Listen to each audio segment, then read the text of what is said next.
Hi everyone, welcome to this special live stream uh, where we are going to talk about sport for a change.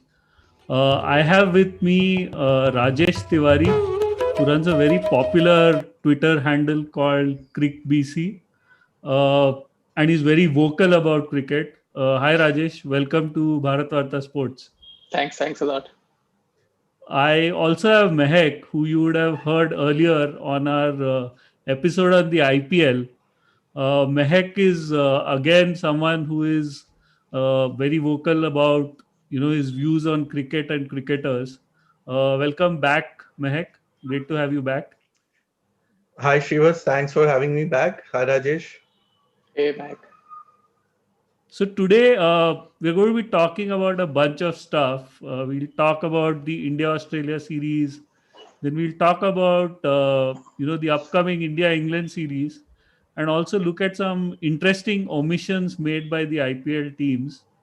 But before we jump in, I have to ask the two of you. First, has it sunk in? And second, do you think it's India's greatest Test series victory, especially overseas? Rajesh?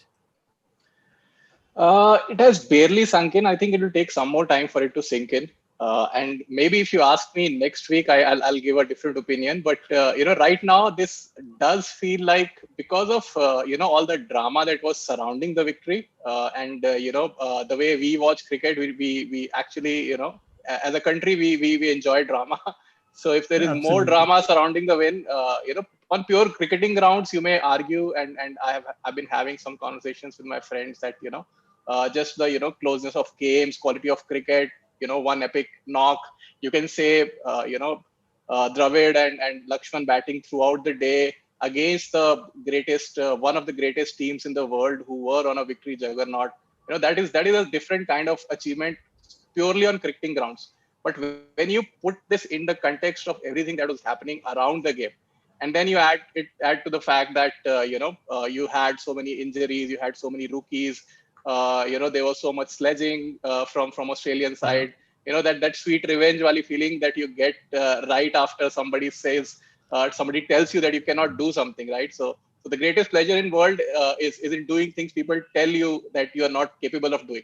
So that GABA thing that was building, that was simmering from the beginning, that Indians are scared to travel to GABA, and then just going there and winning there, right? So that is a special kind of satisfaction that you get. And given the fact that it has been brought about by rookies, you can call them. Although I refuse to call people like Shubman Gill or Washington Sundar rookies these days, because they are Absolutely. already Yeah. seasoned, right? They Yeah. play IPL, they play A Tour. So people who are coming into the Indian side right now, but in terms of international experience, and people like Mahek and I really are into the cricket scene, so we follow all of these players across all their tours. But maybe somebody who just follows India cricket, they may not be aware of the quality of some of these players coming in. So keeping all of that in mind, I would say this is the greatest Test series ever. Yeah, maybe Mahek will differ. Mahek. No, I don't disagree with you on this. It's definitely the So greatest that's one point that we are series not win. disagreeing on today. Yeah, no, Everything Which else is no. is. good because when we The come to greatest Pujara, I series think win. there'll be a lot of disagreement. Yeah, yeah. Nuanced disagreement. It's not going to be rabid disagreement. But no, this Yeah. is hands down the greatest series win that India's had. This is also, in my opinion, the greatest Test series of all. I won't say all time because Test cricket is over 130 years old. But definitely in the time that I have watched cricket, about 30 odd years, it's definitely the greatest series that I've witnessed. To me, the 2001 series was the greatest series before this. No matter what England fans will tell you about 2005, it does not count as the greatest series when the only matches you win are the ones in which Glenn McGrath doesn't play, and you Yeah. get a favor from Billy Bowden with the match basically over in Australia's favor. So no, this is definitely the greatest series win that India's had. It's going to be tough to actually beat this. You can't come up with a scenario where um, you have. So first of all, Melbourne seemed like it's the greatest overseas win for India, right? When India won that match, considering teams batting second hadn't done well at Melbourne, considering Virat Kohli was out and Mohammad Shami was out. So everyone was like, "This is the great. Is this the greatest test win overseas?" And then we come to Sydney, where I think there is consensus that it was the greatest draw that India has ever been part of, right? And then to top it all off, in Brisbane, again a win which nobody saw coming, even when the final session started. Yeah. Most people thought that it's still going to be tough. It's just a question of one wicket, right? So just to compare Sydney and Brisbane, right? So when India went into tea at Brisbane, they needed 145 of 37 overs, right? And with 7 wickets in hand, right? In Sydney, when Rishabh Pant got out, right? India had to bat 52 overs after that. But guess how many runs they needed to win the match at that point, at the point that Rishabh Pant got out? Around 200 maybe. 157. Oh, So they nice. actually needed 157 of 52 or 53 overs when Pant got out in that match, right? So in some way, we were actually closer to um, winning the match at that far out in the game. And I'm pretty sure, I think Rajesh and I were talking about this, and I said I'm pretty sure India would have tried to win that match as well had Vihari's hamstring not Yeah. given in, and had Jadeja not had a broken thumb. I was pretty certain that they would go for it, considering the required rate wasn't that high. It was actually greater in this match, in the final session. So uh, I think this shows that the Indian team has the ability to when the conditions are in their favor. I mean, people talk about day 5 pitches, but a day 5 pitch in India would not be the kind of pitch we saw either in Sydney or Brisbane. The ball would be jumping off a length. Yeah. Even we've seen matches where someone like Michael Clark ends up taking 6 wickets for 9 runs on day 3 of a test, right? So the pitches here were not that bad from if you look at it from a day 5 perspective. There was chance for the batsmen to play their natural game and still have a shot at winning the game. So going forward, I would actually say that I hope um, the Indian team continues to try and go for wins, because this has been a pet peeve of mine for the longest time, that I don't think that captains are as I wouldn't say adventurous, but I just think they're too risk averse sometimes to go for a win. Um, it's been changing of late, but like the Oval, right? 2018 again, Yeah. Rishabh Pant and KL Rahul. When KL Rahul got out, India needed 140 of 27 overs. Again, it's not that difficult a task. Day 5 and everything considered, okay, it's not easy, but it's not impossible either. But India still gave it a fair go, just like they gave it a fair go in 2014 at Adelaide. So it's a change of mindset, which I hope that continues. Whether it's Kohli who's responsible or Rane, I don't really care. I just care that India tries to win these matches. They might end up losing the odd game, but when they win, now we have seen what it's like when they win these matches, right? It's crazy how fans react to it, and that's what I think fans should hold on to. And what happens to all those proposals on 4 days of Test cricket? I think we should just throw them out of the window now, right? Yeah, I It's mean, about time. I never take it seriously. There was one 4-day game between South Africa and Zimbabwe once I remember, and South Africa were It happy ended to in play it. 2 days, I think. Yeah, they were happy to play it as a one-off. But even I remember South African players also commenting that they don't want it to be a norm, Yeah, and I don't think yeah, it can be a norm and shouldn't be a norm. If you don't have the time to do the proper drill of a test match, then don't play it. I mean, you have only one yeah, test match or two test match, yeah. or play a T20, whatever you like. But test match has to be Hmm. 5 days. Yeah, I Yeah. mean, the Well, I thing. mean, if you think about it, go on, Shiv. No, no, I was just thinking about what you were saying. And my mind goes back to, I think it was Dominica, right, in 2006, where we didn't need a lot of runs in the last 11, hour or 2011. two. 2011, sorry. Yeah. Yeah. And we didn't go for the win. And now when you think of it, those seem like lost opportunities. But if you Mhm. ask someone from my generation, I think till Washington Sundar hit that six, we were all thinking Yeah. draw ho gaya to bas No, hai karke. I think, I I mean, mean, and I mean, it's not my generation, and I'm not good at numbers or the history of the game. But when Gavaskar scored that 221 at Oval, I think, chasing some 400 odd runs, right, and India lost by just what, 9 runs or 11 runs or something. It was a draw. It was a Yeah, draw it in was a end. draw. India fell. Sorry, Yeah. yeah. I mean, India needed just those few runs, very handful of runs, and I don't know what the approach was. I remember reading. I think the team was even less adventurous back then. They were happy that Gavaskar was able to score all those runs on the final day. So that has been, and it's interesting that Mahek brought that 2014 Adelaide up, because I think that yeah, was the point, and Kohli himself has talked about it a few times. A rookie captain coming in and going for the score on the final day pitch. Although again, that was also not such a bad pitch, but again, just doing it away from home against a mighty Australian side and nearly pulling it off. And I remember even then, our some of our traditional commentators were saying that we should have tried to draw it when Murli Vijay got out in that game. We should have tried to draw it. yeah, Wriddhiman Saha got out playing that shot.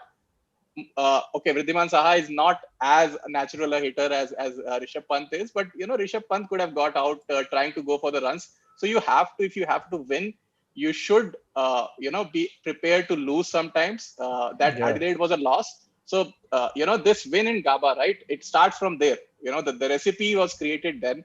I think yeah, Virat Kohli even Shastri was there, if I remember correctly, because Raj Shastri was made the team director at that time. He wasn't the Yeah. coach.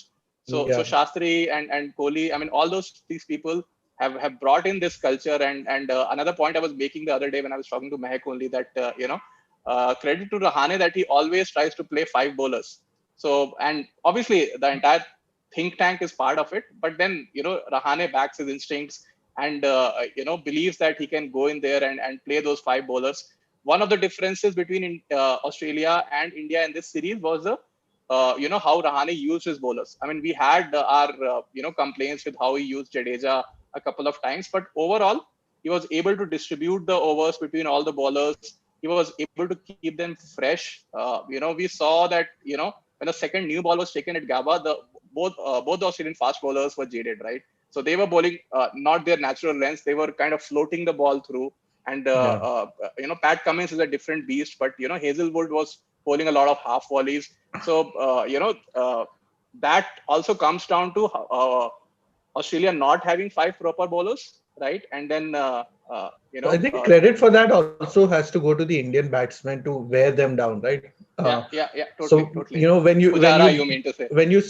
I mean Pujara as well, but when you smash Mitchell Stark out of the attack, right? Yes, yeah, When yeah, Shubman Gill goes after him, that over, you knew when he bowled that over that he's not going to bowl for a while now, yeah, right? yeah. Which means that you've reduced their attack to just three bowlers, Yes, which is huge, and that means that it's very unlikely that Hazelwood and Cummins will bowl from alternate ends, yeah, yeah, because they'll need to have Lyon to bowl from one end and keep swapping Hazelwood and Cummins, which also means that there are scoring options available when Lyon is bowling, and Australia can't build pressure from both ends, which was very crucial to India's strategy to stay in the game, take it deep enough where they could get aggressive and go after the target. yeah. Yeah, right. and So Mehak, tactically one also of the I other felt. things. Yeah, yeah. Go ahead, go ahead. Go ahead. No, No, go ahead. Go I ahead. just said, tactically also I felt, Australians and Tim Payne on the ground were pretty limited with the plans that they had. They had, they obviously had that plan of bouncing away all the Indian batsmen and tailenders. They had a plan to set slips and get them Yeah, out there.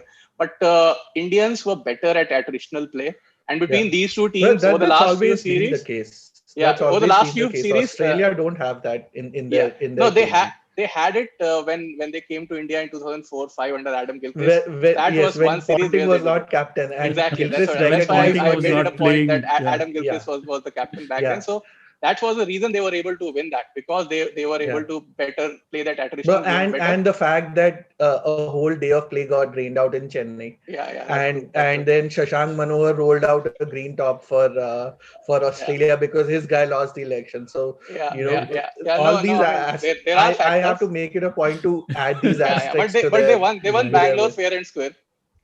Sure, I mean Yeah, a clock Sure. I is mean, right they've won a few twice a tests day. in Bangalore historically. Yeah, yeah. Mac, you But were you're talking, hmm, you were talking about, not 2001, but how this is kind of similar to 2017. yeah, yeah, I don't think a yeah. lot of So people are able to get that similarity. If you could just yeah, explain but that. that series has sort of been lost, right? Because India's been so great recently that none of the home series is really considered to be that big a deal. Oh yeah, okay, we swept New Zealand in 2016. Oh, we swept South Africa in 2019. Oh, we beat England 4-0 in 2016. It's kind of been taken for granted what India did in that 2017 series, right? We lost the first test really badly. Like, I mean, not Yeah. 36 all out badly, but at home to be spun out by Simon O'Keefe, right? That was a low for Indian cricket. That an Australian left arm spinner just bundled out India in both innings. So and then they come into Bangalore on a really bad pitch. Get bowled out for under 200 in the first innings.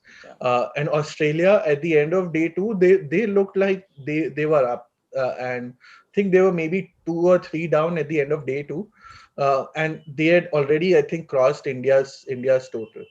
So it looked like Australia were on top, and India eventually ended up setting a target of 180 on, right? And then yeah, they bowled out Australia in embarrassing fashion, Yeah. with Smith having that brain fade with that Brain almost fade. Yeah. referral, yeah, right? yeah, Third test again, India lost the toss in the third test. Australia put on a big score. Pujara played a marathon innings. I think he batted for about 500 deliveries or something in that innings, maybe more. I don't remember.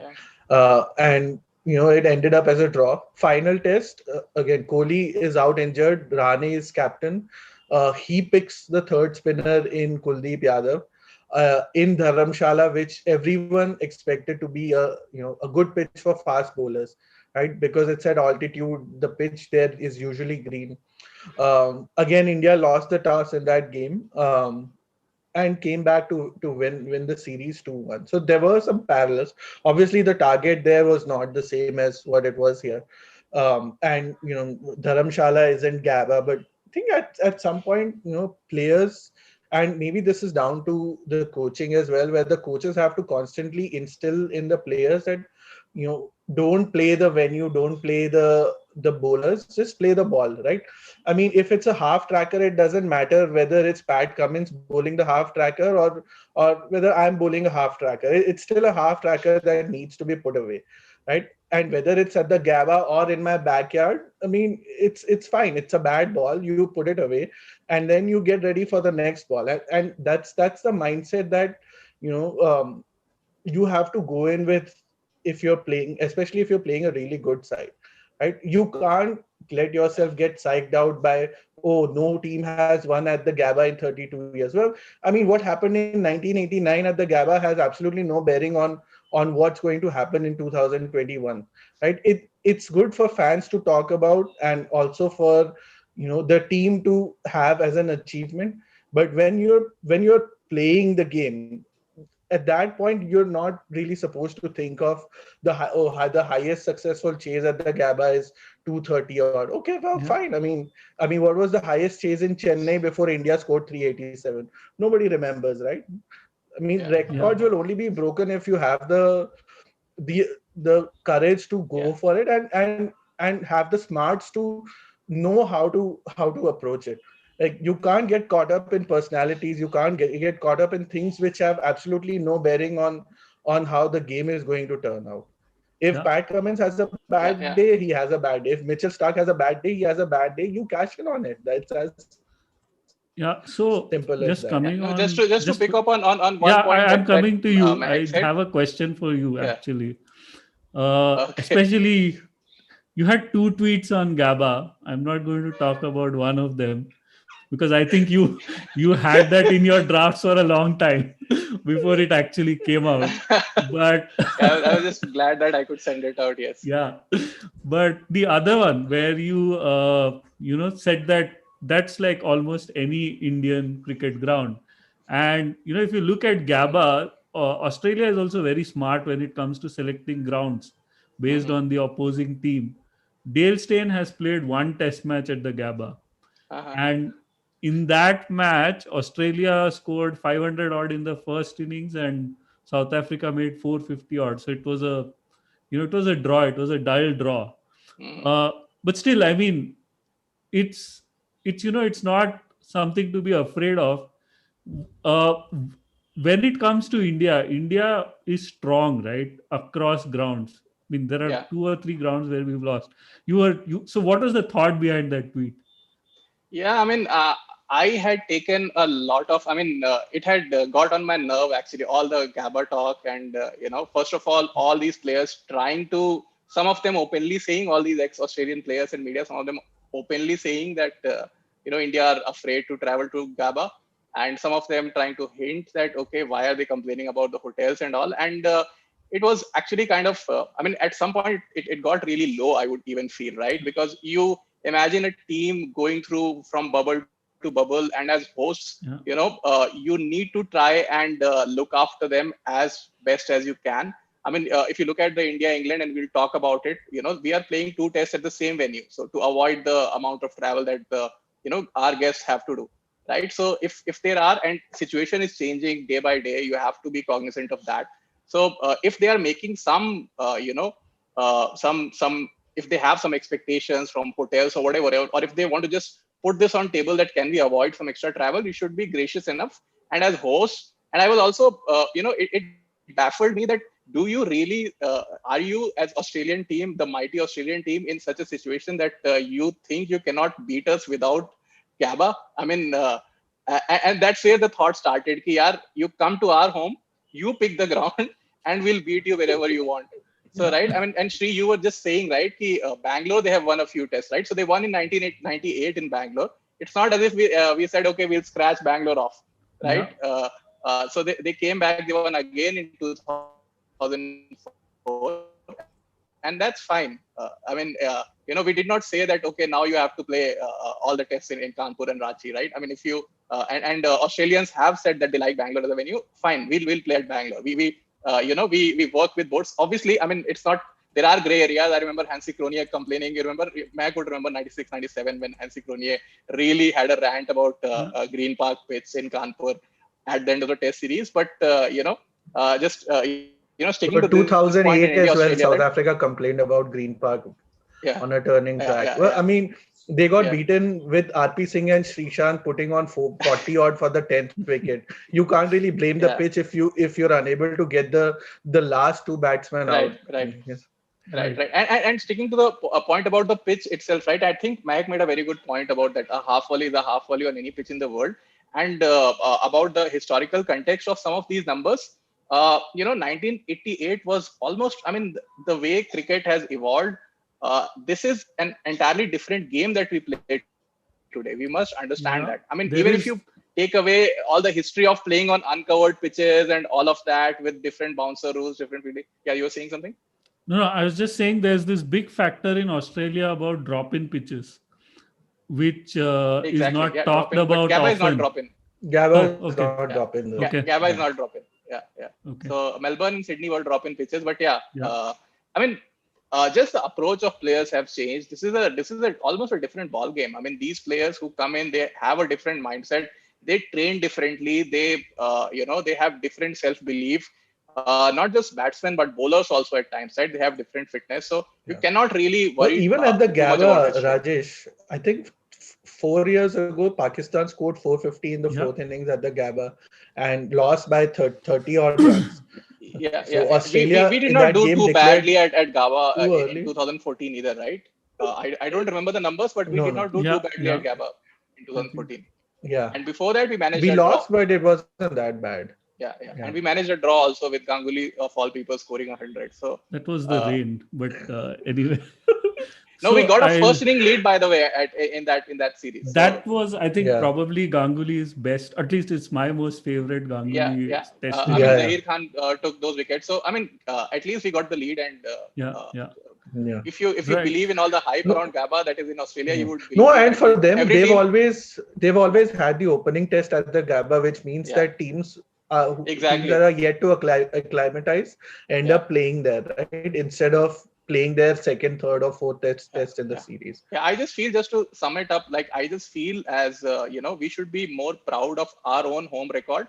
I mean, that was the final. I mean, if the takeaway of that tweet. I mean, some people argued that we don't even play at the same venues or whatever. The whole Yeah, point of that tweet was that you have lost just 4 test matches in an entire decade. Just be proud of that record. yeah, Don't be that Indian wins are flat track bullies. We ourselves, as supporters of the Indian teams, we try to belittle our own team's Yeah. achievement, yeah, and yeah, we should not be doing yeah. that actually. Yeah, I mean, Australia haven't won an away series in 5 years, right? Imagine if India had not done that. What would be the kind of narrative around the Indian team if India hadn't won an away series in 5 years? But you don't see that for around the Australian team, right? People still talk about their bowling as the best attack in the world, even though the numbers actually don't show that. The numbers show that they're not even the second best bowling attack in the world in the last few years.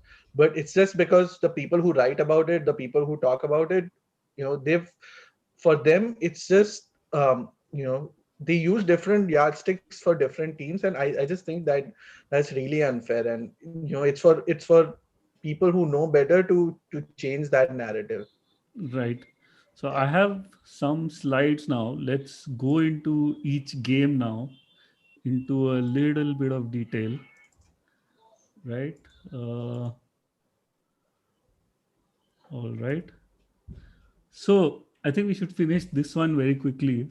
Hmm. Uh, but to me Quicker the than the match ended. yeah, but how well did Kohli bat in that first innings, Mac, and even Rajesh?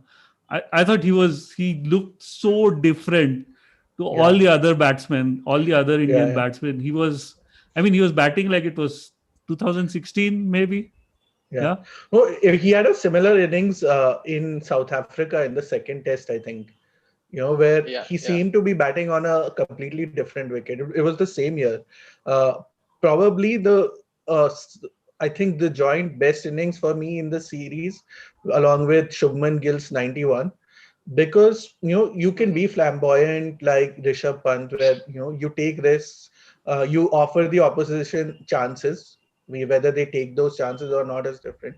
Or you can be stubborn like Pujara. But with Kohli and with Gill, what you see is that they're able to score runs without taking risks, yeah, and that's something that very few batsmen in the world have right now. So Kane Williamson is another one who has this trait where they can score at a strike rate of 60, 65 without even offering a glimmer of hope to the opposition. So like from that perspective, I think that Kohli innings was I think one of the best that we've seen recently, and it's just a pity that he got run out because I think he Yeah. looked set for 100 there. Rajesh, what are Yeah. your thoughts on that Yeah, I innings? mean, I would even say it was the best inning of the series actually. So, Yeah, I try to see things in context also. First test match of a big series, a captain who knows that this is the only game he can have an impact on, and coming in batting first against a tricky, and the one more thing that was built up from the previous series was that Indians are scared to play the pink ball test match yeah, also. If you remember, Tim Payne said at the end of it that I'll ask Virat if he's okay to play a pink ball test next year, right? So he yeah. comes in, he's playing that pink ball game and scoring all those runs. And as Mahek said, right, very few players around the world are capable of doing what Virat can on his day when he actually bats on a different surface. Actually, he's in a different plane altogether. It's as if there is a different drop in pitch that they put for Virat Kohli, and again across generations, very few players have that ability. So I would say it was even the knock of the entire series. Right. And any other notable performances that you guys want to talk about, either from India or Australia? Yeah, team पे इनका तुक्का Yeah, लग yeah, गया. the Indian fielding That was a unit, fluke as far as I'm the Yeah, Indian that's concerned. right. Indian fielding unit. For me, Yeah, the fielding in this match was the key difference between the yeah, sides. Yeah, Australia were 111 for 7. They could have easily been bowled out for 140, and from there on, it's just a completely different game. yeah, Like I don't think India would have been bowled out for 36, because like there would have been far more pressure on Australia by then, and the Indian batsmen would not have had the pressure of trying to build a lead. Like if you start the second innings with a 100-run lead, it's your batsmen have that cushion where even if a couple of wickets fall, it's not going to be that difficult for you to stretch the lead to 200, 250. And on this pitch in those conditions, it would have been difficult for Australia to score those runs. yeah. I mean, and just to add a So quick yeah, point, the Indian I fielding unit was the match ka mujrim there. yeah. No, I also made the exact same point that getting out on 36 on a bad day when you keep on nicking everything and everything keeps carrying to slip, that is sometimes beyond your control. Taking a catches is a controllable, and that's a very good point that if India had come into bat with a lead of 100, they would have yeah. played differently. One thing that a lot of analysts don't understand, that the value of runs the is Runs not on the linear board. actually. Yeah, runs So on. 50 runs and 100 runs doesn't mean you have double of that. There is a Yeah, very important psychological factor. So if you come in with a 100-run lead, you would play completely differently. The way Australia chased, they needed to chase only 90 odd so they could bat positively. If you just add Yeah, 60 runs to it, if they had to chase 150, that would have itself been a completely different ball game. So yeah. these small numbers, these small variables really matter actually. Right. Okay, then we went on to Melbourne. Fabulous, fabulous victory. I think Ajinkya Rahane's 100 and Jadeja is the best. I think Mahek keeps saying this. Jadeja is the best Indian cricketer. And I think in this match, he showed why, he was India's best cricketer with the bat, with the ball, and the field, right?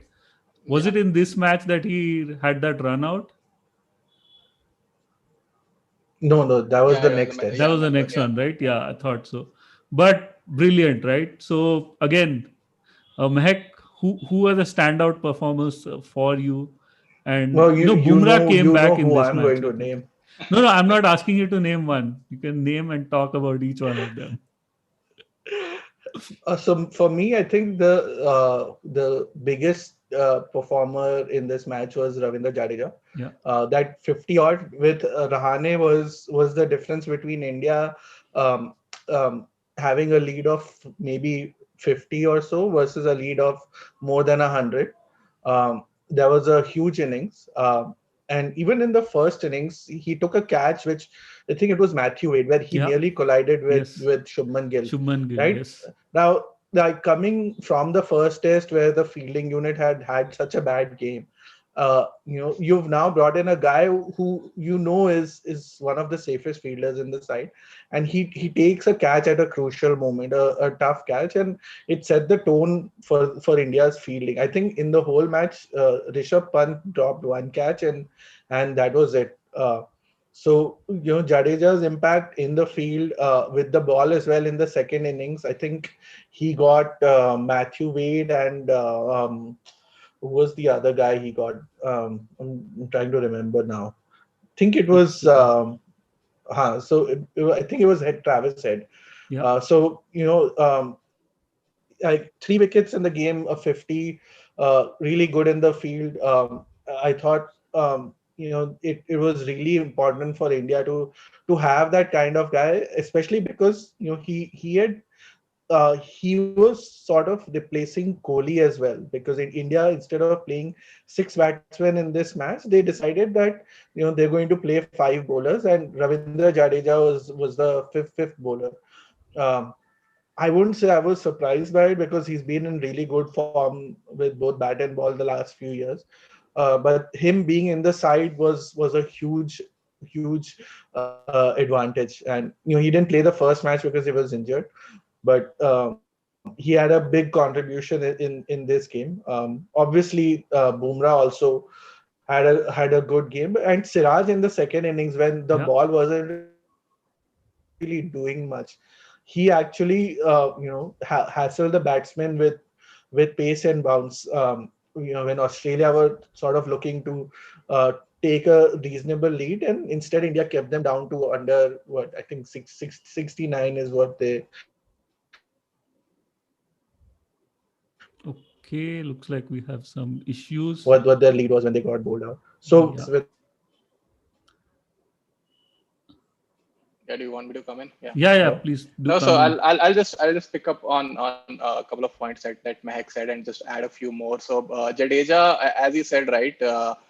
Some people were surprised by Jadeja scoring all those runs. I wasn't, and I'm sure Mahek wasn't, because a lot of people tend to mix formats, and Jadeja, ever since he scored that, I think that 90 odd or 90 exactly at home against England, he has been a different batsman altogether. He has started backing his defense a lot more. He gets, I think it all boils down to how he treats himself as a test batsman now. He knows he can, go in for the long haul. He doesn't want to just hit a few balls and come back. His ODI and T20 form has been patchy at times, but his test batsmanship has been remarkably consistent in the last 3 years or so. So I wasn't surprised that Jadeja played that well. Rahane, even though he got lucky, maybe India deserved rub of Yeah. the green going their way after everything that happened at Adelaide. Even though a couple of catches were dropped, but I think it was a series turning innings, not just because he scored all those runs, but replacing Virat Kohli and Ajinkya Rahane's form hasn't been that great of late. If he hadn't scored those runs, I think it would have been difficult for him to assert his authority on the team going into the next games, right? So a captain taking all of that confidence. We talked about Ganguly scoring that 100 in the first Test match, right? When Yeah. everybody in 2004, when everybody was questioning his technique against fast ball, he did not do much else in the rest of the series. But captain again coming in, scoring 100, he asserted himself on the series that okay, I can play basically, right? So Rahane from that perspective was crucial, I think. And just a quick word, even though this wasn't Gill's best inning, but Gill coming onto the test scene itself was a reason to celebrate for me personally. And one shot that he played in the first inning when Nathan Lyon came in, and in his very first over late in the day, he just nonchalantly charged him and hit him against the spin along the ground for four. I think Australians would have felt at that time, okay, this kid can play. I mean, they may not, all of them, they may not know who he really is. That the way you assert yourself, and I often say, a series is a long novel, not individual short stories. So if you play a shot in the second Test match, or the way you play in the second Test match, that stays on the mind till of the opposition till the last Test match, right? So the way Shubman Gill played, even though there wasn't a big score in this game, but people knew that okay, this boy, he can play his shots, and he can really change a game if he stays in. Yeah, I think Shubman Gill looks like he belongs there. I mean, I don't see him long term as an opener. I personally would want him to bat at number three long term. Uh, but he just looks like, the Yeah. batsman. I mean, he reminds me a lot of VVS Lakshman, especially with, some of the drives and the authority with which he, pulls the ball. He reminds me a lot of VVS Lakshman. Yeah, and the footwork, right? I mean, again, the footwork. A lot of people don't really, or the way they watch the game, they don't really understand the value of footwork Yeah. against spin. And not just while playing. I mean, again, footwork against spin is not just limited to charging down the track and playing around the ground or whatever. If you have, and again, a lot of people don't realize how some people can be late with their footwork against spin, right? So you see a lot of Australian players when a spinner flights the ball, they think it is going to land at some point, and they take half a step, and then they realize, okay, it's going to dip. Now I need to take another plunge if I want to reach the pitch of the ball. So they have sometimes those two movements. You see that very often, among Australian players when they play in India. But good players against spin, they read the flight early, they know where the ball is going to pitch, and their foot is plonked even before the ball has landed, and then they really meet the ball and defend it. So Shubman has that quality, right? I mean, it almost a throwback to the players or openers, opening batsmen in the 90s who really didn't care when a spinner came in. So was, you just have to go after him. They don't really care who is at the other end. Yeah. Right. Oh, Mehak, you were talking Stuart about McGill had Siraj. this famous line. Yeah, I remember that. Yeah, go ahead, Mike. Go ahead, Mehak. No, so Stuart McGill had this famous line during the 2003-4 series. So he said that it's not that the Indians know what I'm bowling; it's that they don't care what they don't care what I'm bowling. So Yeah, the idea for the Indians was just yeah. I yeah, Yeah, just he get to said the something pitch like or it. go I don't far care enough how I'm back where bowling. you They can. don't care how I'm bowling. Something like that. Yeah, He also said. I think on the footwork, Richie Beno, who's my favorite all-time cricket commentator, he always used to say that you cannot play any sport without good footwork. So Hmm. you look at tennis, football, obviously, Yeah, badminton. I mean, you can pick literally any sport, yeah, unless you consider chess as a sport, then it's a different thing. But if you're talking of a proper sport, footwork is very, very yeah, important. yeah. I remember they used to call Muhammad Ali the dance master because of the way his footwork was on the boxing ground. Right. Because a game that is all about punching, it's Yeah, everything in people the don't feet. notice. Exactly. We have some questions. Let's just take them. Just bear with me for a moment. Uh, Nikhil. Okay, wait. Very many questions now. So we'll take a few now. Nikhil Talwar is asking us, do you think that in India too we will play with five bowlers? I personally don't think so. I think our two spinners plus two quicks are good enough. But what are Yes, your I thoughts, Rajesh and Mehak? You want to take that, Mike? I'll go enough for you.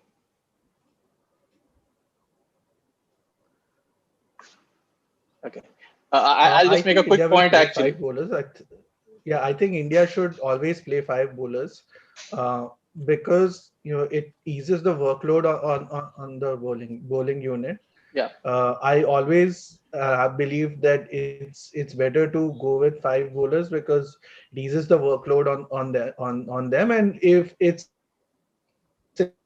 insurance if one of them gets injured, then at least you have five bowlers and one of them gets injured, then you basically like out of the game as far as winning is concerned. So for me, it's always five bowlers. Rishabh Pant at six, and whenever Jadeja is fit, Jadeja is at seven.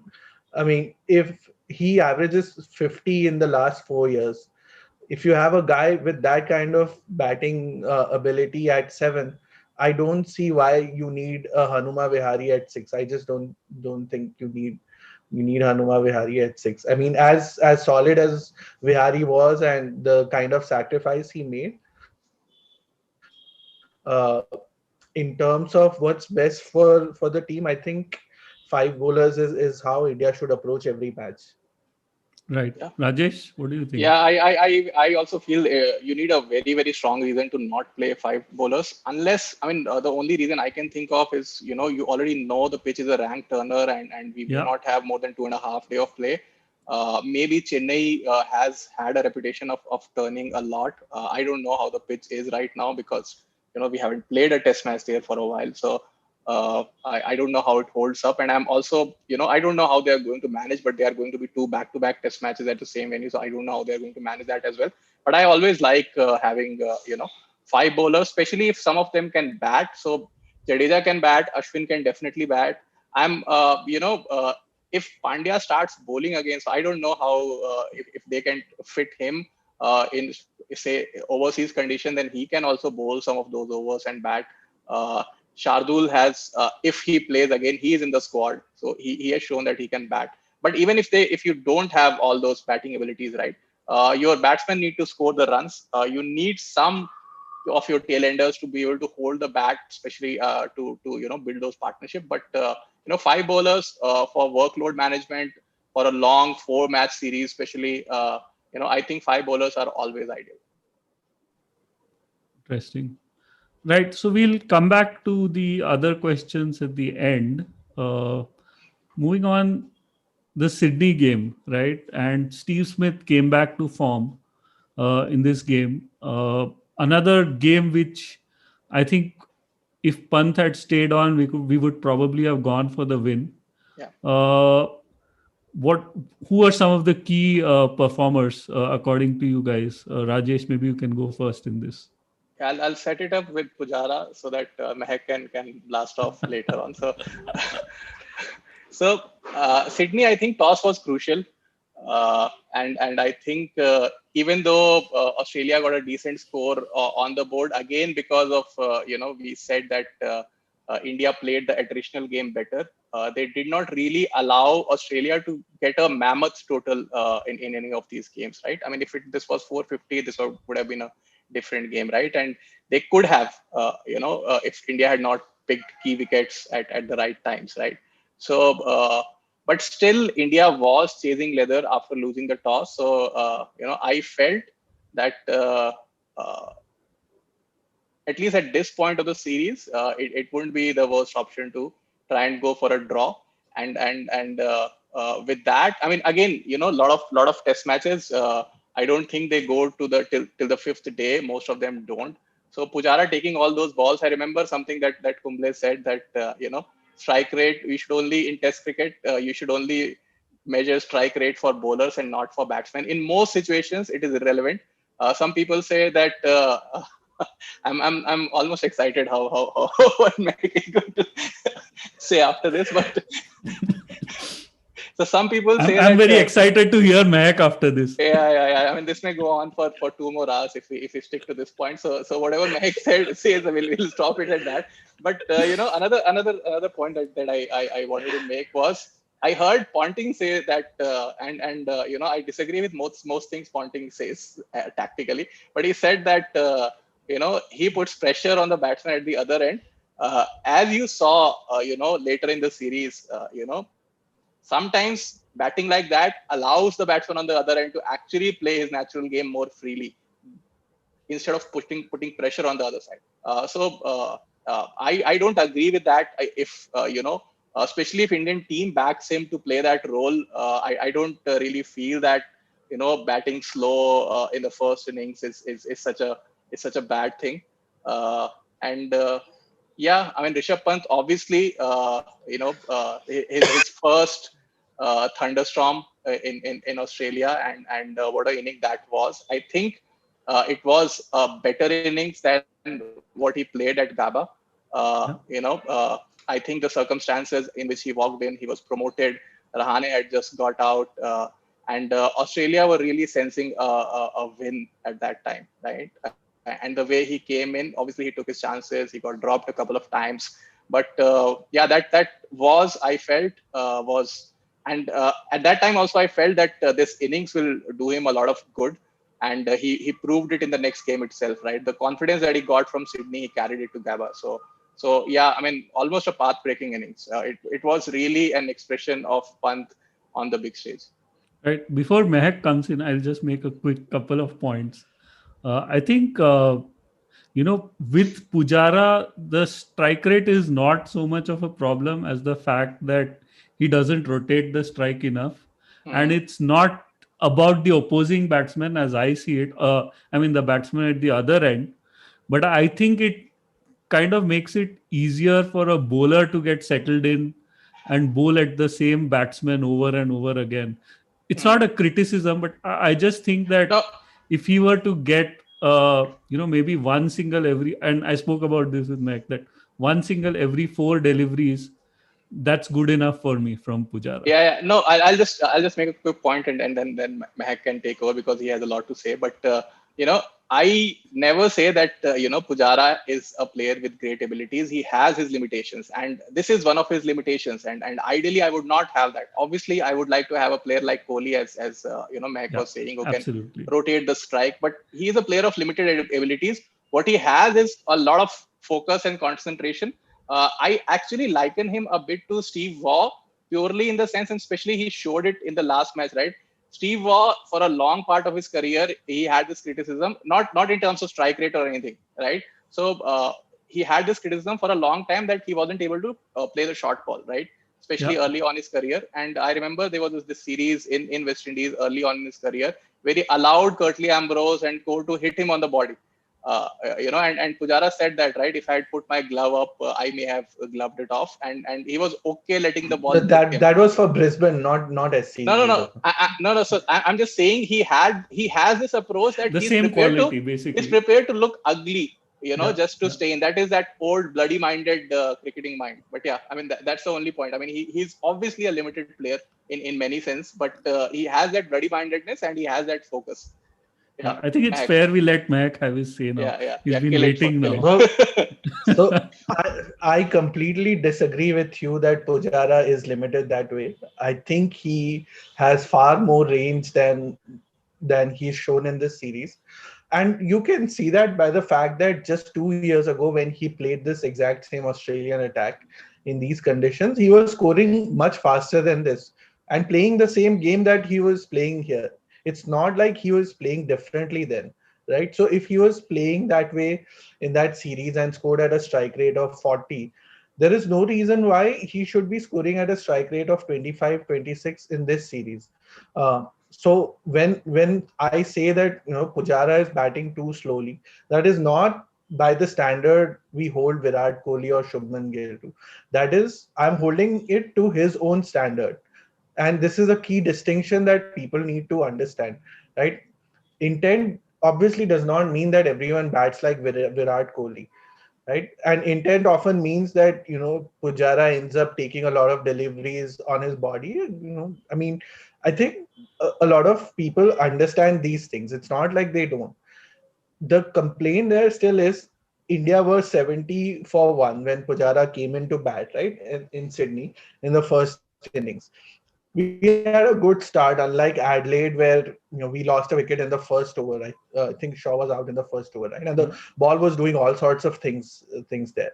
So the conditions are very different from Adelaide. It's actually a very good batting pitch, where the Indian team itself. So Ashwin, in his recent video where he's talking to the fielding coach, was saying that this was a bat first, score 600 kind of pitch, and they were very happy restricting Australia to 338.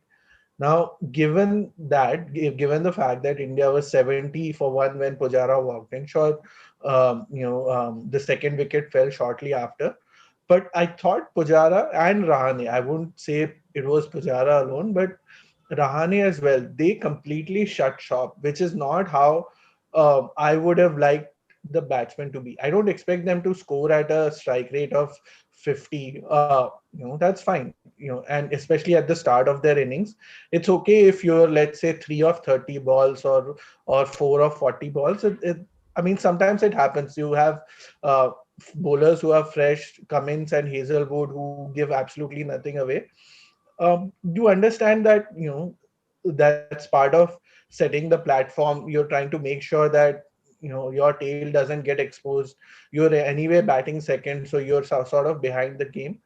But even if you account for all of those things, I thought he batted too slowly in this innings. I didn't say that about Adelaide, because in Adelaide I thought he played really well.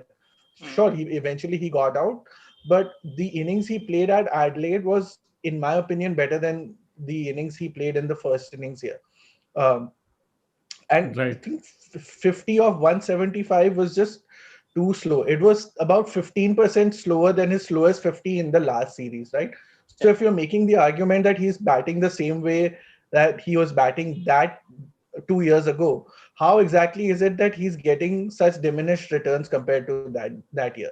And it's not like he's making up for it by batting really long. He's still getting out in his 50s or 60s. Sure, you can say that it takes a really good ball to get him out, but it's not like bowlers weren't bowling really good balls to him back then. And this is a trend that has been there in his game the last 2 years, where he gets in, he has the kind of platform that he's supposed to build. That's one part of the job of a number three batsman, to make sure that there is no collapse. But the second part of the job for a number three batsman is to is also to make sure that you go on and make a big score. And when you don't make a big score for 2 years, like that's a problem. And it's not a problem that was part of his game earlier on in his career, right? This guy scored 200, a double hundred, in his third series, where I think against New Zealand in 2012, and the next series he followed it up with another 200 against England. Yeah. Now 2012 November is when he had his highest test score. Since then he hasn't beaten his highest test score, right? Which is a problem for your number three batsman.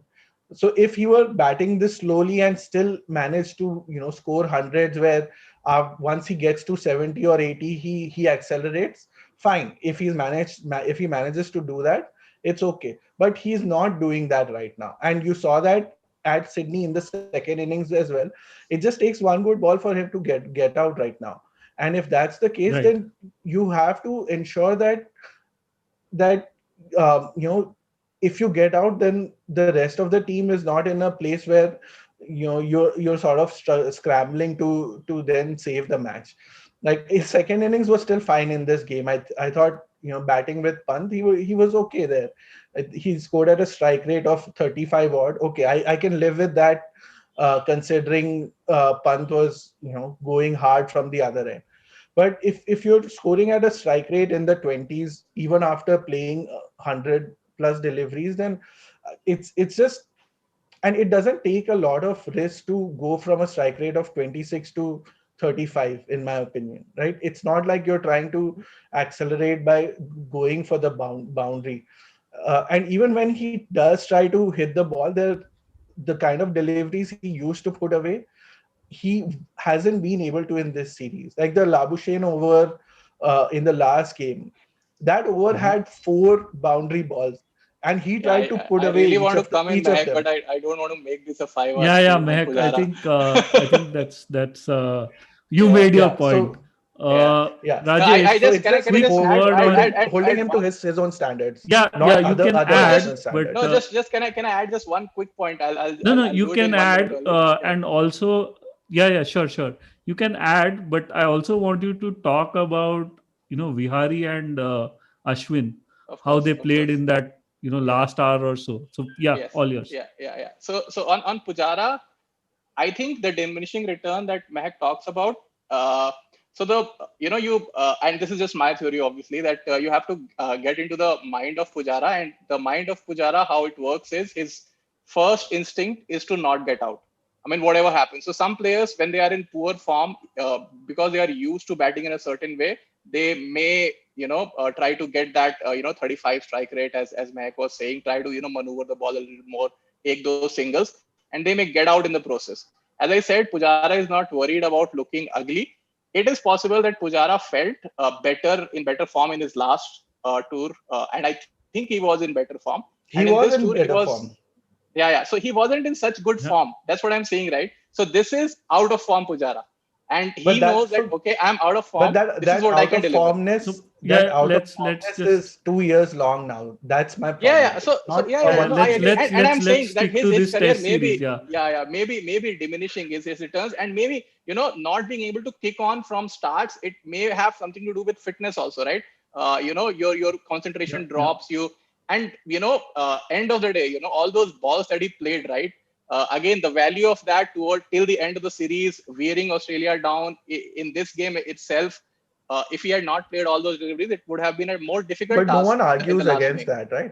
Yeah, yeah. I think Mehak, No, Mehak, yeah, I think yeah. So we'll go on till of coming course to midnight it would have yeah, been. otherwise. yeah, yeah, yeah. Of So course So it coming would to have been. No one's yeah, denying that. yeah. yeah, People will drop off. I yeah, think yeah. if you continue doing it. But yeah, yeah. I mean, of course, Vihari and Ashwin, I really admired the way, especially Ashwin batted, because he hasn't been among the runs, right? His batting form. There was a point when Ashwin was considered a better Test batsman than Jadeja, but that time has Yeah. long passed. So Ashwin hasn't been scoring runs, and to come in at that stage, uh, uh, you know, it took a special effort, especially from Yeah. Ashwin again, with that short pitch bowling and all. Yeah. Hanuma Vihari was still a specialist batsman, and I would have expected him to hold on, given there were no real demons in the pitch. and he did that part. Obviously, he batted with pain, but that is something you again expect international players to do, and a lot of players actually do that to bat. Stay in the center and bat with pain. Obviously, huge credit to Hanuma Vihari as well. But coming in from Ashwin, who is not a batsman, hasn't been among the runs. He must have been under a lot of pressure, and just batting the way he did, he showed a lot of grit, and I Yeah. really really Oh, and admire they him. were also smart that they made sure that Ashwin was batting from Lions end while Vihari Mhm. was playing the seamers, Yeah, yeah, which yeah, was a conscious decision as it turned out. yeah, and one of the best sledges of Shastri all time, sent a obviously. mess. Yeah, Yeah, and it gave us one of the all-time greatest sledges. yeah, yeah. Right. Okay. So the last test, I think we've spoken about quite a bit. But what I want you guys to do is, talk about the debutants in this match. Mhm. Shardul and Washington. Uh, Especially, Washington Sundar is seen as a T20 player, even though a lot of people don't know that he was a specialist batsman till he was, I think, 15 or 16, and Yeah. only then took to bowling off spin. How good were they, and how critical was their contribution in setting this win up? Yeah, so if Washington Sundar was an Australian player, Australian media would have hyped him so much that they would be selling posters of him, you know, by this time. So the way Australians hype anybody with limited talent these days. But yeah, Washington Sundar, even though he's a really handy player, given the depth of spin bowling or we have, he may not have played a test match if it wasn't for Yeah, these special situations, right? And they may not have picked him as a specialist spinner. I mean, obviously he qualifies as an all-rounder, but they may not have picked him in the squad usually as a specialist spinner. And as Sanjay Manjrekar says, he's not a fan of bits and pieces players. So, we don't talk so about Sanjay yeah, Manjrekar here. it's a Manjrekar free zone. Okay. Yeah. Okay. But yeah, I mean, he's obviously. I mean, if you compare him to somebody like Jadeja is way better. With the ball, Jadeja is a much better bowler than Washington Sundar in Test cricket. Washington Sundar has he's fairly accurate. He's fairly smart. But the good thing that Washington Sundar did, and I credit to the plans that they made, and obviously we give credit to Rahane, but credit must go to Bharat Arun and all the backroom staff also that decided how Washington Sundar would bowl, right? And they knew that they wanted someone to bowl, defensive lines, right? They did not want Kuldeep. Obviously, picking Kuldeep as a fifth bowler would have really shortened the Indian batting lineup. So picking Washington was important from that perspective as well. But even if you compare Washington Sundar and Kuldeep as pure bowlers, India felt that with Washington Sundar, they can, apply more pressure on the Australian batsmen, Yeah. and they ended up doing it. Obviously, picking up Steve Smith was all because of pressure and smart tactics, setting the right fields, right? The number of batsmen that got out, hitting through the leg side in this series, Australian batsmen, it's all credit to the bowling plans that the Indians Yeah. made, right? So Washington Sundar was obviously a standout, and the guy has obviously ice running through his veins. He doesn't feel pressure. He doesn't. He's almost like a Sunil Narayan that whether he's happy or sad, he won't see it on his face. And the shot that he played towards the end against Pat Yeah. Cummins, that was one of the not just moments of the series. It is almost a moment in Indian cricket, right? The significance of it, a rookie coming in against the number one fast bowler in the world, with the fielder back, just nonchalantly pulling him back for six with the game hanging At in the the balance Gabba. at the We Gabba. should keep saying that. Yeah. I mean, yeah. Let's leave that for the Australians, like at the Gabba. I remember, James Anderson once said that Virat Kohli is a great cricketer in these conditions. So we don't Yeah. use those adjectives, Yeah. right? We just talk about the game. So and Shardul Thakur, he's such an improved player. Actually, a lot of people don't give him credit for that. Obviously, he's naturally wicket taking mindset, so he will always go for some runs, but the way he has improved his game over the past few years is quite remarkable actually. And obviously, again, one thing that goes in people like favor of people like Shardul Thakur or even Siraj is that they've played a lot of first class cricket and they've performed a lot in the first class cricket. So this is credit to India's first class system as well.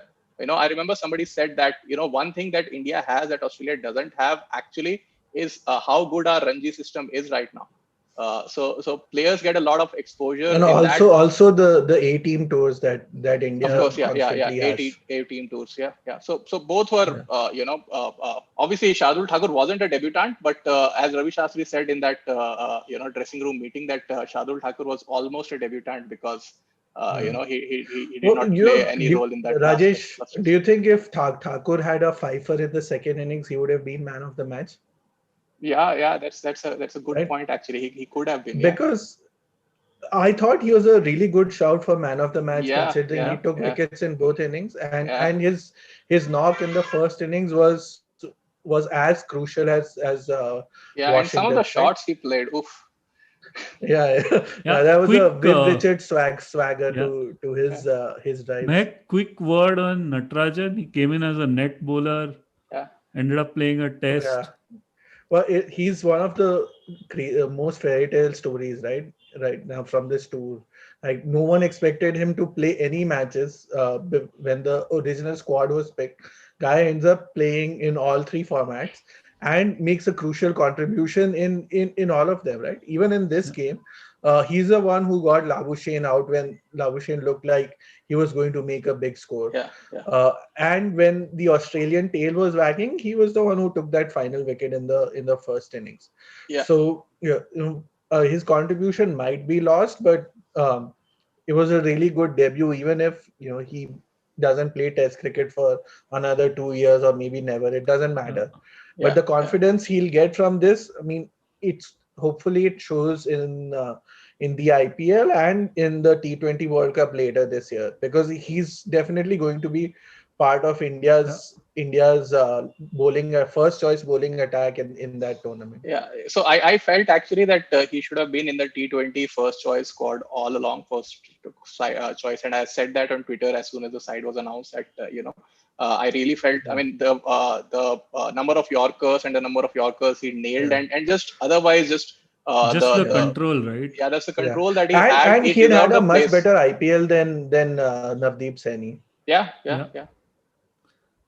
right. So that's a wrap of the test series.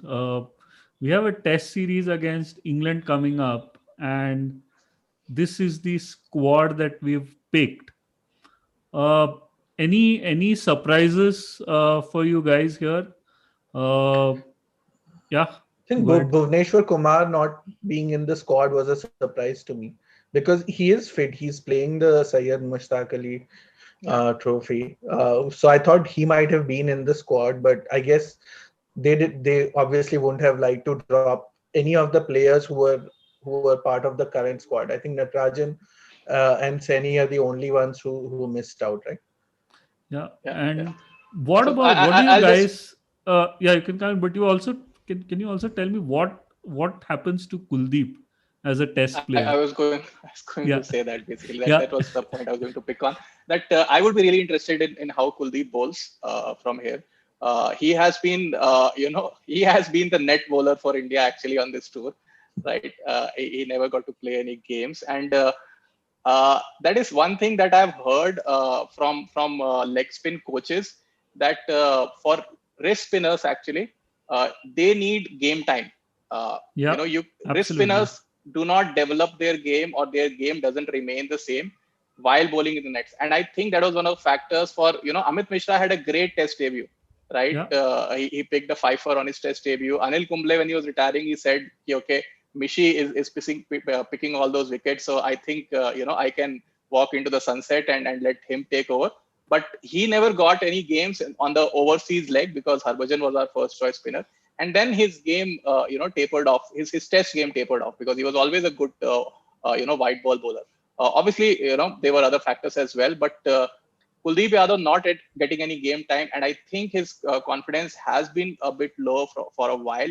And I think he'll get a game here if India play three spinners.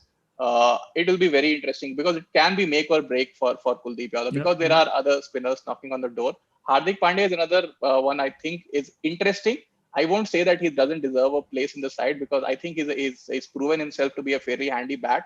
And I don't go by the theory these days that you have to prove yourself over a period of time in red ball cricket, because that's not how you can fast track But good he's players. anyway done that, right? He has a Yeah, yeah, test 100 and Yeah, a he's done 500.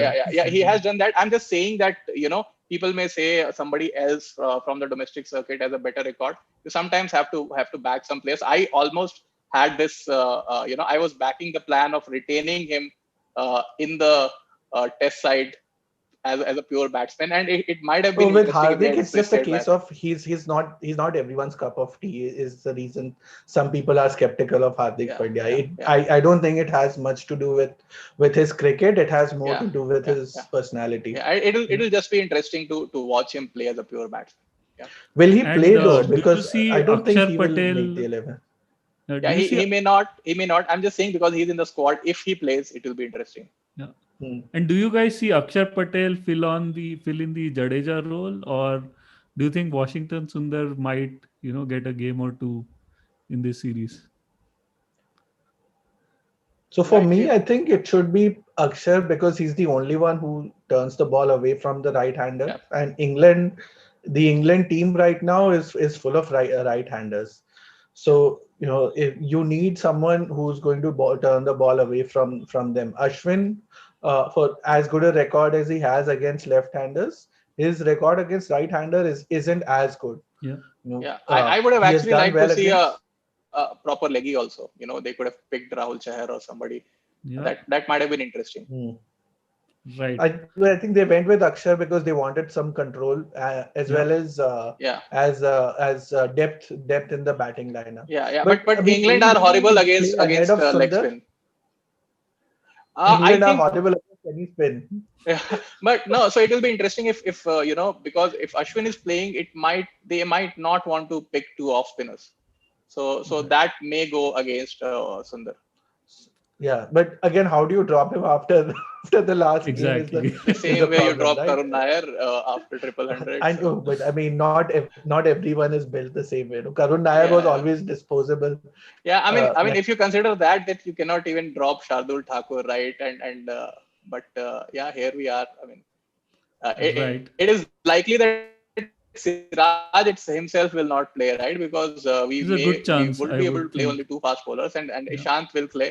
No, Ishant will play, right? If Ishant is there, Yeah, yeah. I think it'll be Ishant and Bumrah will Bumrah play. and Ishant with Yeah. Ashwin So and Akshar definitely playing. yeah, so there are some problems that come if you have too many riches, and that's how it is. And I think as long as it is there are always communicated. welcome problems. Yeah, yeah. Yeah. As long as it is communicated well to the players who are affected, I think they understand, and because all of them play IPL, they do not get too affected by staying out of the side. I always say you pick the 11, you don't drop Yeah, anyone. So you just pick the 11 best players, yeah, and some player not getting a chance is a side effect of that.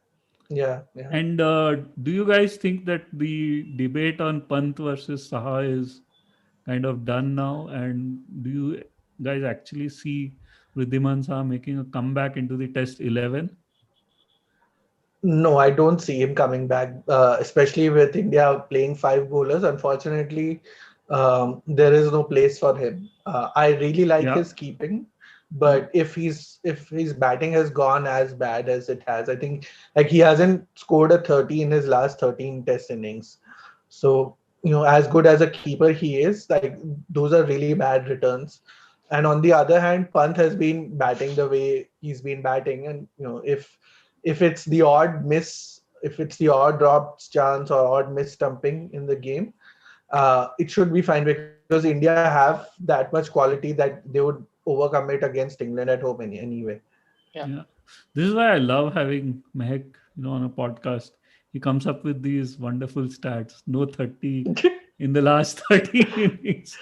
Lovely. Yeah, Rajesh, you were saying something? No, yeah, I also agree with Mahek. We are agreeing on too many things. I don't like Yeah, about I Mahek, know. but Twitter will be disappointed. But yeah, but yeah, Rishabh should play. Coming on the back of those innings, and there's one thing that I always feel that happens on Twitter. As soon as Pant drops a catch, yeah, the oohs and ahs go up. They assume that Saha would have taken that catch. Okay, Saha is a better keeper than Pant, Yeah, but he also drops the odd catch. yeah. It would be likely that Saha also drops a few catch. And I think, I really felt that his keeping was yeah, not he had a as bad great game in Adelaide, as, right? yeah, exactly. His keeping is not as great as it used to be. Maybe it's the age factor and all. If Saha is not up to his really high keeping standards, then it becomes very difficult to keep him. I mean, Saha has to be at his 100% every time he puts the big gloves on. Right. Uh, Yeah. okay, we'll take them at the end. All right. Any surprises in the England team, guys? Do you see anyone? So I Uh, think Dan Lawrence is apparently a really good batsman against spin, is what in the England media have been saying. And I think I saw a stat of his domestic record against spin bowlers. Now, granted, the quality may not be the same, but at least it's an encouraging sign for them that they have found a batsman who can survive against spinners. right.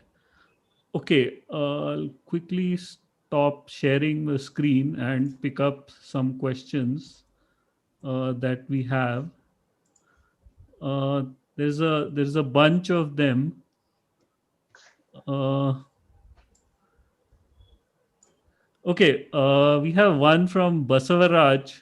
He asks us if this team will be as feared as the Windies of the 80s and Aussies of the noughties.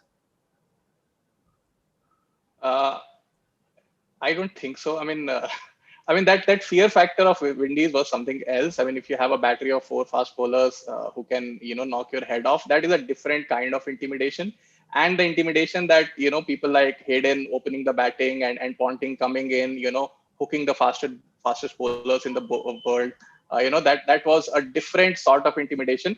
This team has real smarts about it, and it only makes me happier, right? As I've said it several times, that this team really defeated Australia tactically, and tactical wins are all the more satisfying. So, the way somebody like Siraj bowled, he was smarter than more wanted Australian bowlers who are quicker or taller or whatever, right? So, there is more alpha in the Australian bowling lineup, but that alpha sometimes goes against them. Indian bowlers have a lot more brains. So, this is not the most intimidating team, but they will still win you games. I mean, it's almost like that. Compare if you compare Anil Kumble with some of the more uh, you know uh, other spinners of his generations, basically Shane Warne or Morrison. He did not spin the ball so much, but he tested. I mean, he almost got you with minimality, right? So I think Steve was said it right, that you won't be losing your sleep about facing Anil Kumble the very next day, but he'll still get you. So it's almost like Yeah. that. Like, this team knows how to win. It may not be intimidating, Hmm. but it knows how to win. Yeah. Well, I think any team where two spinners are probably your highest wicket takers is never going to sound intimidating, right? Yeah. Yeah. Intimidation always comes with, the fear of God. Now, whether it's through Marshall holding um, Garner, like aiming at your head and your toes, or if it comes from Matthew Hayden charging down the wicket or Ricky Ponting pulling you off the front foot, that's a different kind of intimidation. But if you look at records, the Indian team since Kohli took over actually has won a greater percentage of matches than the West Indies team when they went 15 years without losing a series, right? So imagine that West Indies team was winning one out of every two test matches on an average, little over that. This Indian team is winning more than 6 out of 10 matches, right? And that's not the kind of record to be scoffed at over a period of 6 years, right? Where you've toured Australia twice, you've had a 5 test series in England, you've toured New Zealand, you've toured South Africa, and even in that stretch, India actually has the best win percentage and win loss ratio of any side away from home. So I would say this Indian team, give it a couple of years. Um, it may not end up seeming as intimidating as those sides, but in terms of its achievements, I think it's on its way to bettering that West Indies side. The Australian side was in a completely different league. Whether you look at intimidation, whether you look at the kind of results they had, in every sense, that side is the greatest test side ever assembled over the course of, I think, almost 9 years, right? So that side is, I would say, too far out of reach as of now. But India definitely can match up to that West Indies side in terms of the longevity and the kind of um, dominance that you see in, as wins and losses. Sure. Yeah. Abhishek has a question. Shubman Gill on the field is talked about enough. Do you see him at some point leading India across all three formats? Too early, I would say. I just say Yeah, too early. I I mean, would let's also let's agree not with just that. go there yet. Let's just enjoy his batting for a few years and see. Abhishek Paul, our friend who has ditched us today, has a question. And I actually also had this. Goody brought this up. Could we have gone with Chahal for the Test series against England? I think that's a very good Yeah, question. I was just saying that, right? Either Rahul Chahar or Chahal. Dazzle them with a leggy. They have this. I mean, the thing with the leggy is, right.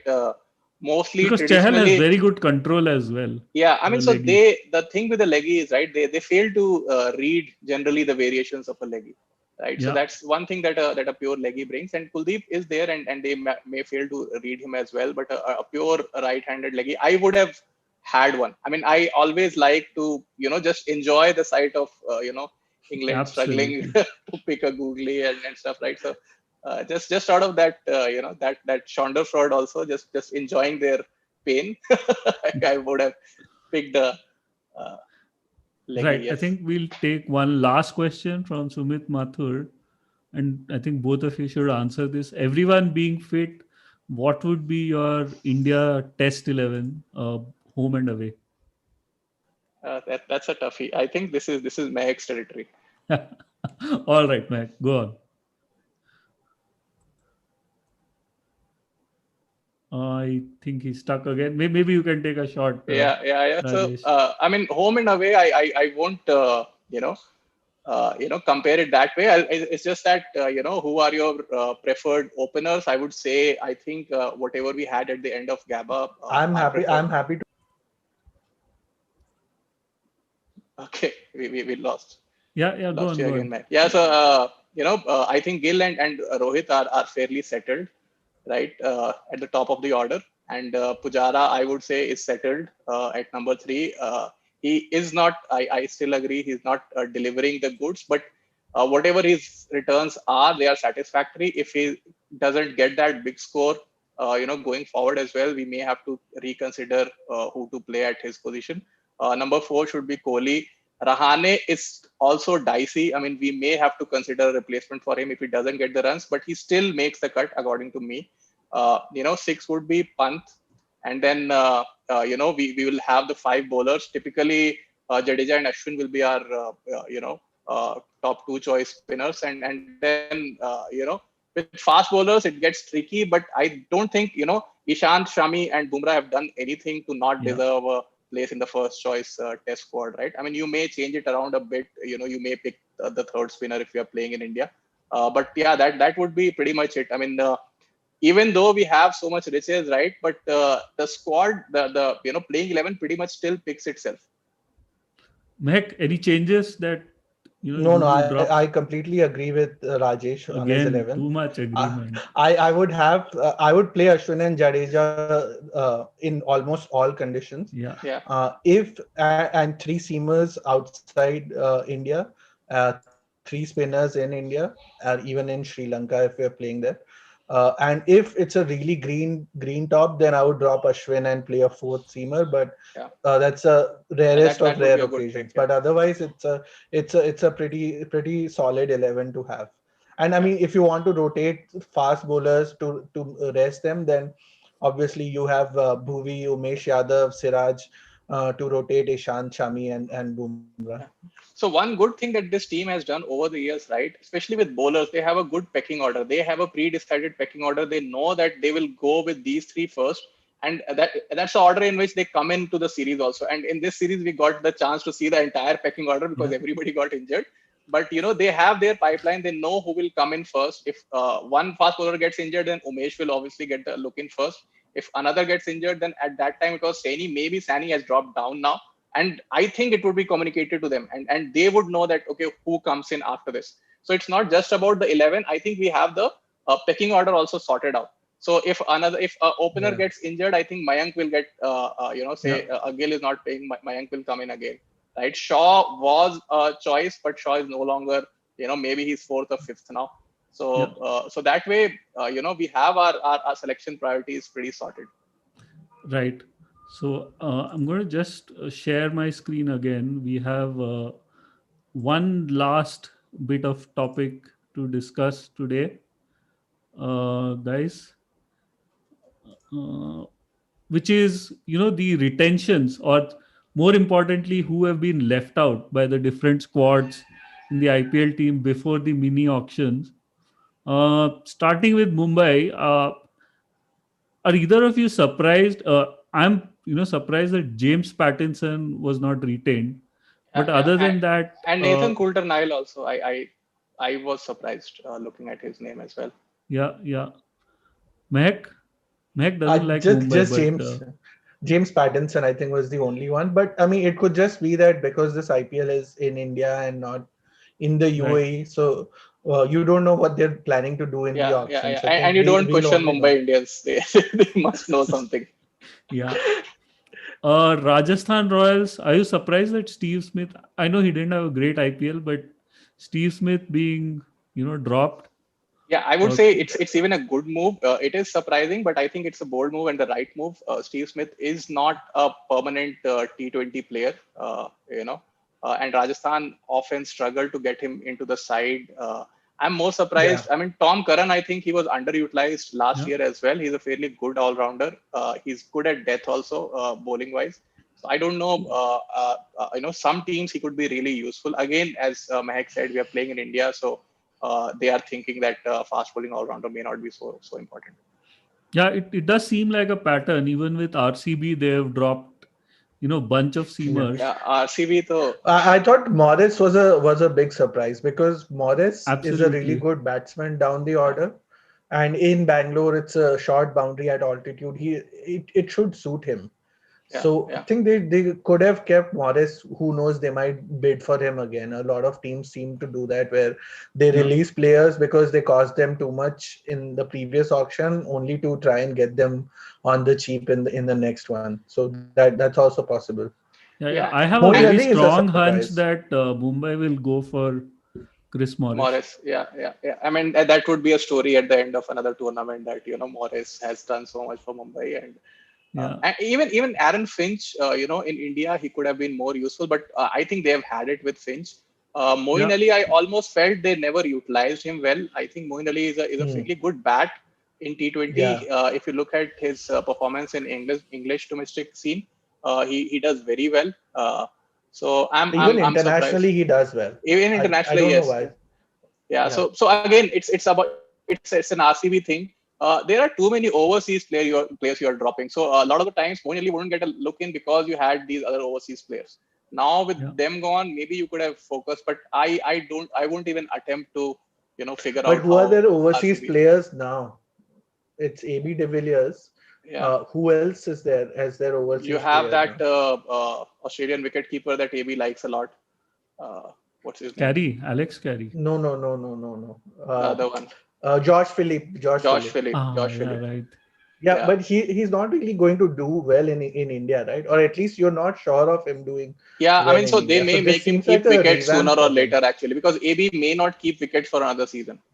Yeah, AB was reluctant this season itself. I don't think he'll keep wickets another season. But yeah, it remains to be seen. Yes.